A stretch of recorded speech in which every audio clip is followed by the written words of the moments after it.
Hello world, AceCat here. So last time, some of the feedback I got was to go a little slower and to do more close-ups at the end, so let's try that out.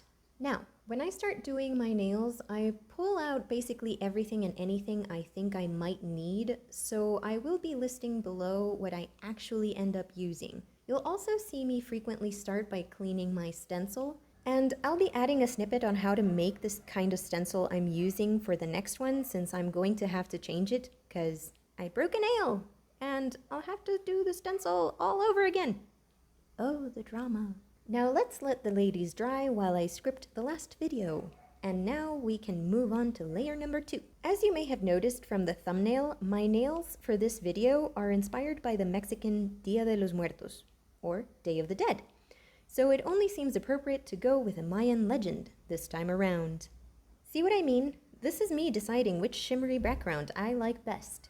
Blue bottle's the winner. Now I haven't really used this one much, so I didn't really remember what effect it would have, but OMG, this is gorgeous. And I wish the camera did it more justice, since you can only see a red kind of sparkle, but it shimmers red and then switches to green, and it's amazing. Now let me stop rambling. Last year, I got a chance to go to Mexico for the Day of the Dead, and I picked up this book from one of the souvenir stores, and since it's actually what inspired the storytelling aspect of this channel, what do you say if we run with it? That's a rhetorical question. I'm running with it. Yes or yes? The design today is going to be a couple of skulls, like the traditional sugar skulls, and some marigolds. In Mexico, they are called cempasúchil. I hope I didn't butcher that pronunciation too much. And you'll see them all over the altars they erect to honor the dead, and are even featured in the movie Coco as the petals that make up the bridge to the land of the dead. Back to our story. Xtabay is from a collection of Mayan legends, and the cover here describes her as the terrifying spirit of a woman. Quite dramatic, don't you think? Also, if you're even in the vicinity of Mexico, I recommend looking for these books as souvenirs. The artwork is really nice and the story is entertaining. If you can read Spanish, that is. Okay, let's get this story started. Oh, before I forget, the story is told in Spanish by this channel.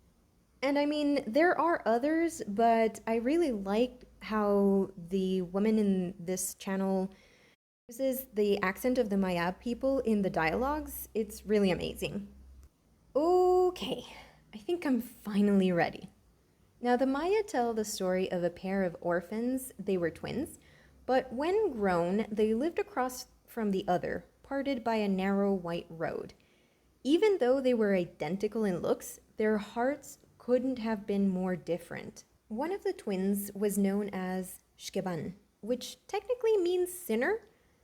It seems to be the nickname she was given by the people in her village. Why? Well, shaming, of course. She had several boyfriends, which she loved very much, is what is described in the book. And I don't think many of us have the moral high ground to judge at this point, so no judging. Okay, pause for a second. So one of the points of painting the background white is, especially when you're painting over like light colors over a really dark background, is that the dark background will sometimes seep into, like the color will seep into the brighter color on top, and it will start to look weird over time. So it's better to start with a white canvas, let's say. The people of Xtabay's village, however, seriously shunned her for having these boyfriends. Despite what they might have thought of her, Xtabay was a kind young woman who helped the poor and tended to the sick.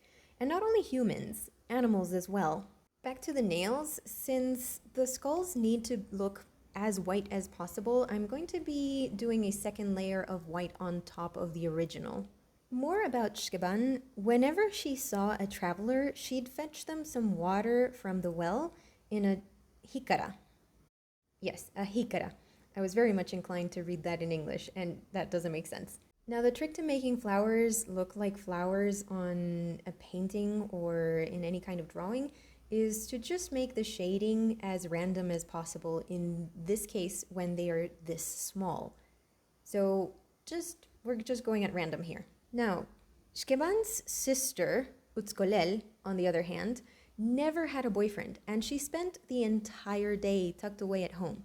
And don't get me wrong, I'm quite the hermit myself, but it's one thing to like being in your space and another to do it solely on peer pressure or to impress others. Also, I'm gray sexual, and full asexuals are not mythical creatures. They do actually exist, and if you don't feel inclined to have a relationship because you just don't feel inclined to have a relationship, that's perfectly fine. I just don't think that was her case.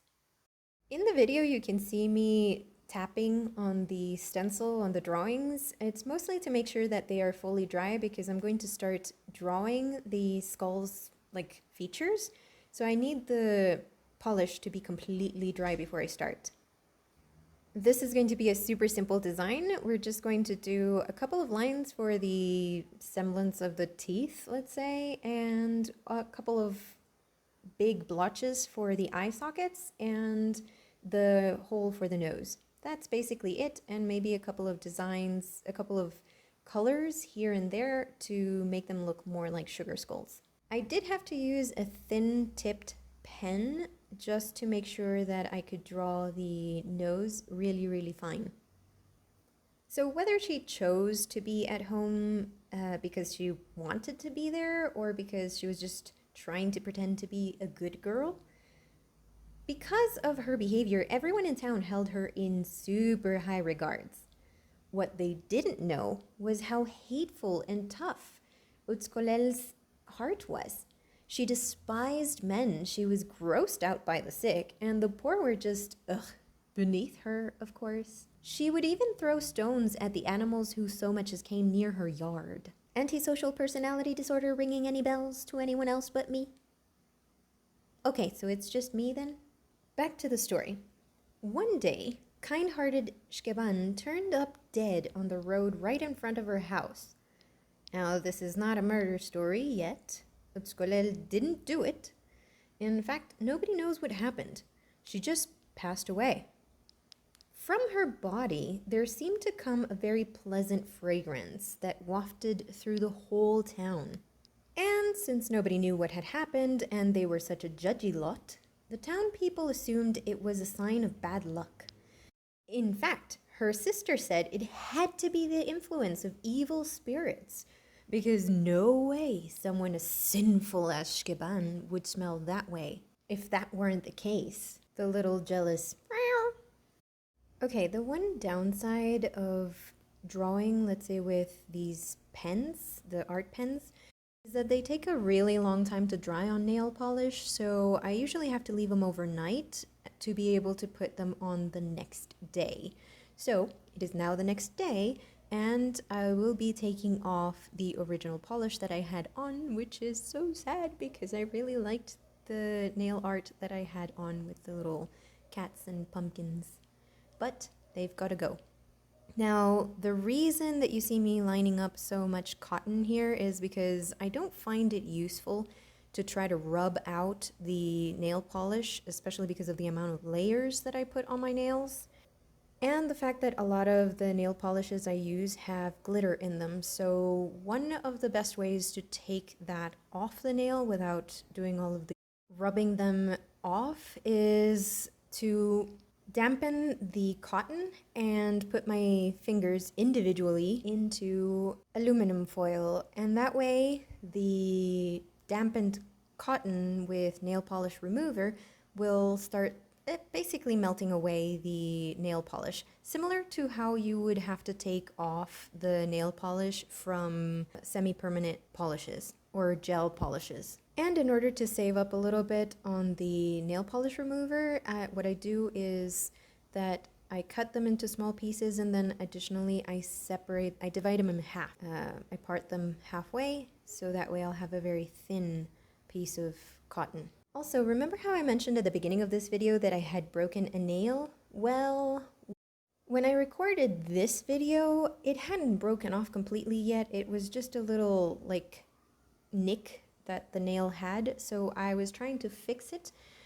As you can see here, I was using crazy glue and little bits of a napkin, which I then later sand off, let's say, to try to smooth them out into the nail and to make sure that the nail is strong. If you just use crazy glue by itself, it will definitely snap off. But usually if you use a napkin, it will survive. Except in my case, I didn't calculate that putting things on top of my motorcycle would lead to my breaking it off completely, but that's a matter for the next video. And sorry, I know this has been happening the entire video. My hair kept getting in the way. I'll try to keep that under control next time. Try being the operative word. Now, where were we with our story? Oh yeah, so Xtabay actually passed away, and only the poor and sick of the town would dig up a plot to lay her to rest. The next day, her tomb was completely covered with Xtabay, which is a very fragrant flower. That same night, Utskolel brushed her hair as usual without a single thought going out to her dead sister, and she lay down to sleep. However, she never woke up again. And contrary to her sister's body, Utskolel's dead body stunk oh so badly that the townspeople rushed to bury her.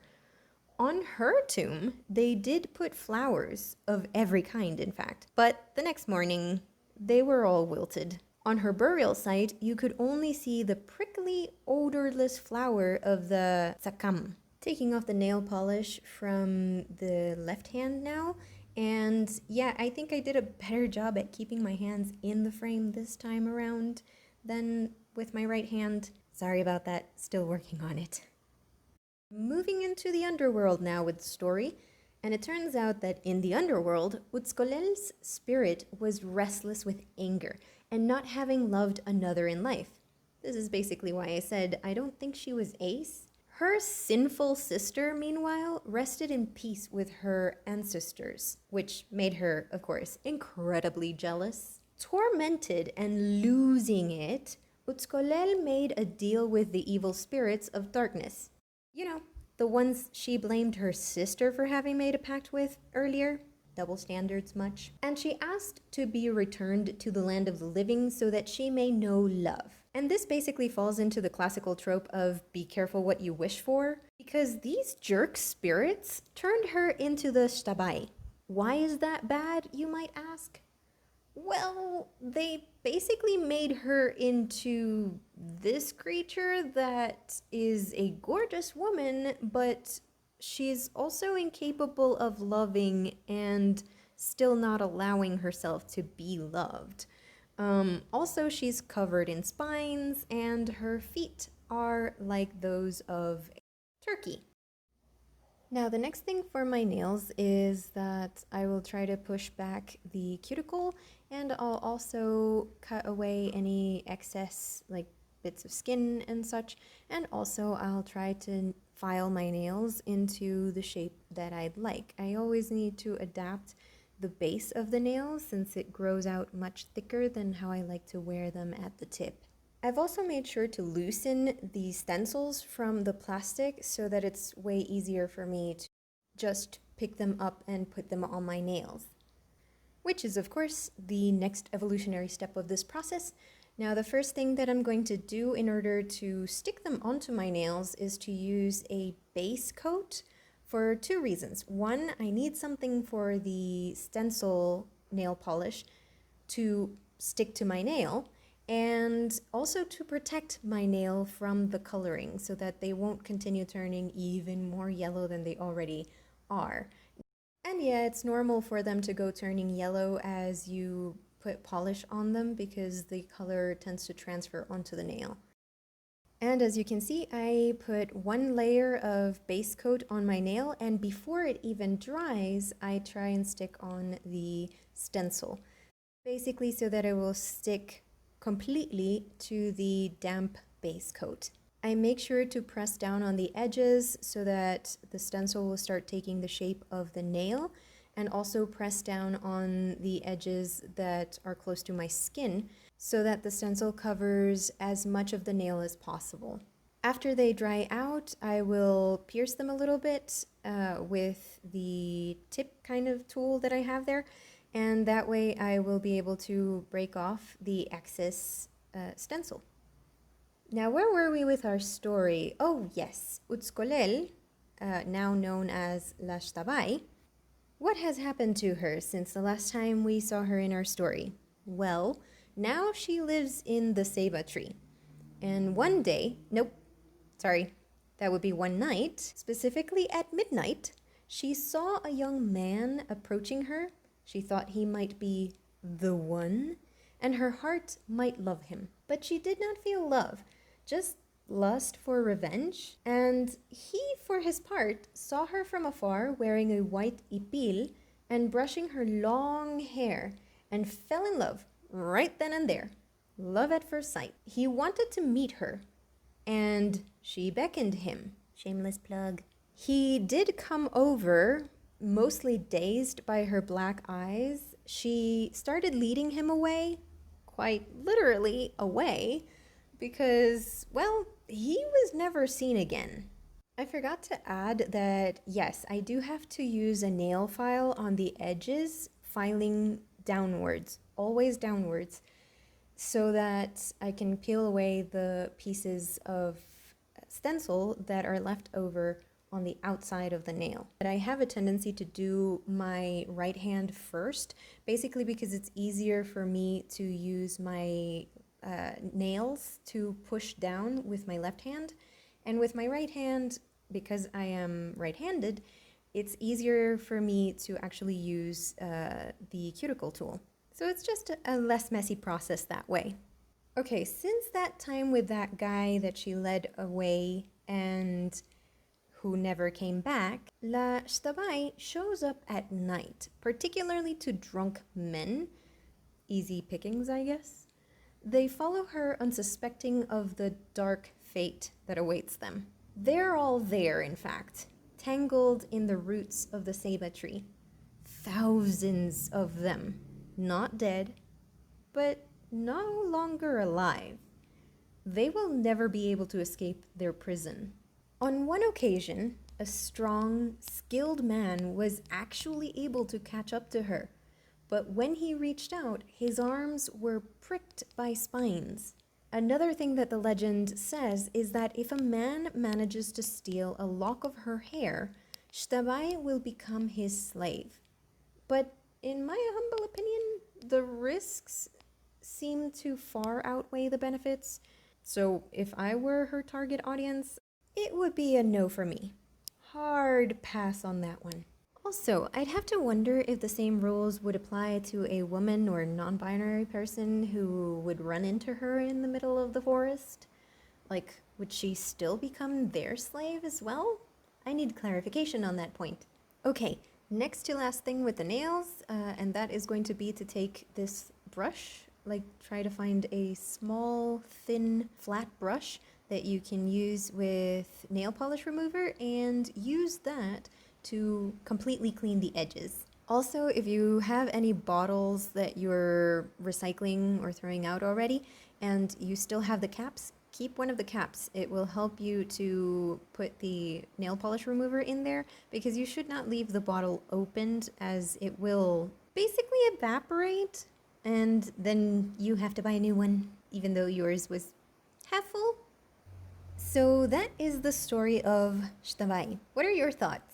To me, her motives seem to be quite similar to that of La Cegua, which is a tale from Costa Rican folklore, and I'd like to cover her, but that will be for another time. Next time, we will go over a Costa Rican tale, in fact, but a more hounding one. Get it? Get it? I'll also be leaving A-Smiths for a video all of their own coming in November. Yay! Also, I'm really sorry that this video came out so late. It was supposed to come up on Wednesday, but this has been one crazy week. So hopefully the next one will come up on time. In the meantime, this is the finished look.